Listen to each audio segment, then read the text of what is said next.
I'm a delivery guy, and I think I'm in trouble. There are a few things that'll put a chill down the spine of any driver, no matter how experienced they may be.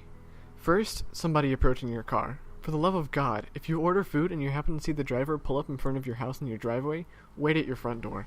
Nothing puts a driver on edge faster. I don't care how good your intentions are, we don't want to meet you in the middle. Just wait at the fucking door. We'll come to you. This happens every so often, and although no one's ever tried any funny business, every time my instinct is to reach for the knife I keep in my right pocket. Second is a delivery 15 minutes before close with the attached note, bring change for 100, and come around back. I've never been robbed personally, but drivers in town have been. In a situation like this, where they're waiting until the end of your shift and ensuring that you've got a pocket full of cash, well, it doesn't exactly sit well with us pizza guys.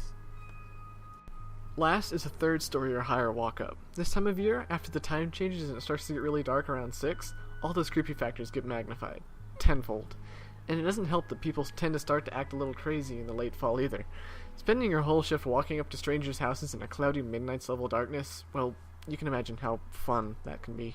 Anyway, my story starts a little over a week ago, and I'll warn you now that there's a lot at play here and the events are still unfolding. So this might take multiple posts, but naturally, the best place to begin is the beginning.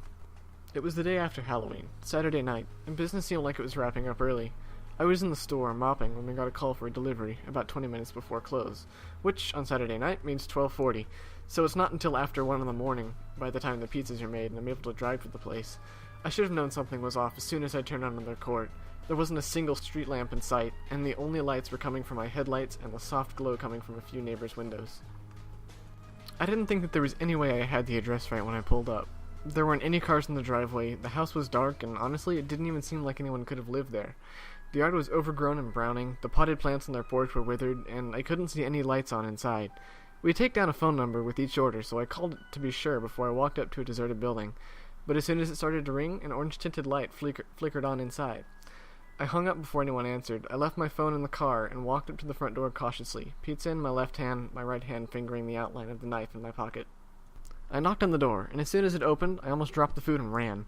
Inside, staring back at me, was a floating, disembodied, solid white face with deep black pits where the eyes should have been. But then the porch light came on, and the floating head was revealed to be a man wearing face paint. His eyes opened and appeared right in the middle of the empty black spaces. His face was otherwise all white, but all around the eyes, even his eyelids were jet black. He was wearing black pants and had a black t-shirt, and he laughed when he saw me jump backwards. "Shit," I muttered as my heart fluttered back into its regular rhythm. "Pretty twisted joke, man." The guy opened the door all the way and smiled. "Sorry, just having some fun. It must be cold out there. You want to step inside while I get the cash for you?" Normally, I would have said no right away, but he was right. It was fucking freezing, and I drew a lot of comfort from having my knife on me. I stepped inside, and was again immediately thrown on edge. Waiting in the living room were 3 more people, all in black outfits with different styles of white and black skeleton patterns painted on their faces, and all wearing glow-in-the-dark bone-decorated gloves. There were 2 more guys, one wearing a skull cap with his lips painted to look like teeth, and his nose blacked out. The third dude was bald. His entire head was done up in a way that was incredibly realistic, complete with detailed shading, tiny painted cracks, and vertebrae creeping up his neck. The fourth person was a girl. Her face paint was done in a more cutesy style, with drawn-on eyelashes and decorative spots. Behind the makeup, it was obviously that she was very attractive, and her bright green eyes really popped from the middle of those black circles. She was wearing a skin-tight bodysuit, and her body was, well, even more alluring than her eyes. She was short, maybe just at 5 feet, with serious curves in all the right places. The bald guy smirked and offered me a beer. My unease must have been pretty obvious because they all laughed a bit. We just got back from a Halloween party. "Care for a drink? I know you're on the job, but one's not gonna kill you." He winked at me and I took the can and cracked it open, taking a couple of big gulps. "Thanks. Best tip I've got all night."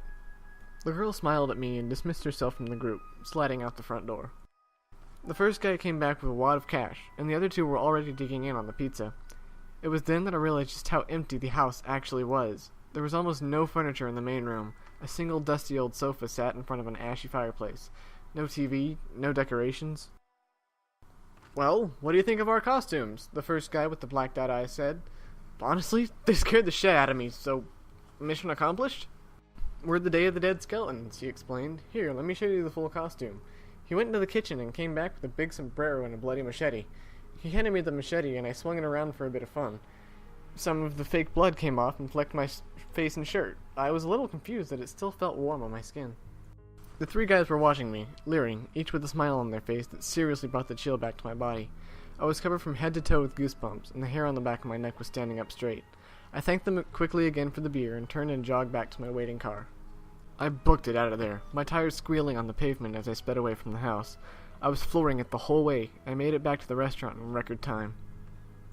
Back in the store, I sat down with my manager and emptied my pockets on his desk so he could go through my credit card slips and cash so he could check me out and we can both go home for the night. As I counted up my tips, he picked up my phone from the desk and started to click around. My manager and I are actually pretty good friends, so I didn't stop him. "So, how many dick pics you got on this thing, huh, Romeo?" he joked, clicking on my pictures. "Shut up, asshole," I laughed. "Hey, who's this hottie?" he asked, turning around the screen to show me. My jaw dropped. The picture was a close-up selfie, taken by a girl with bright green eyes, wearing skeleton makeup, with a bony finger pressed against her lips, making a shh symbol. I grabbed the phone from his hand, trembling, swiped to the left. The next picture made me gasp and drop my phone on the floor. It was the same girl, again, taken selfie style, huddled down on the floorboard of the back seat of my car.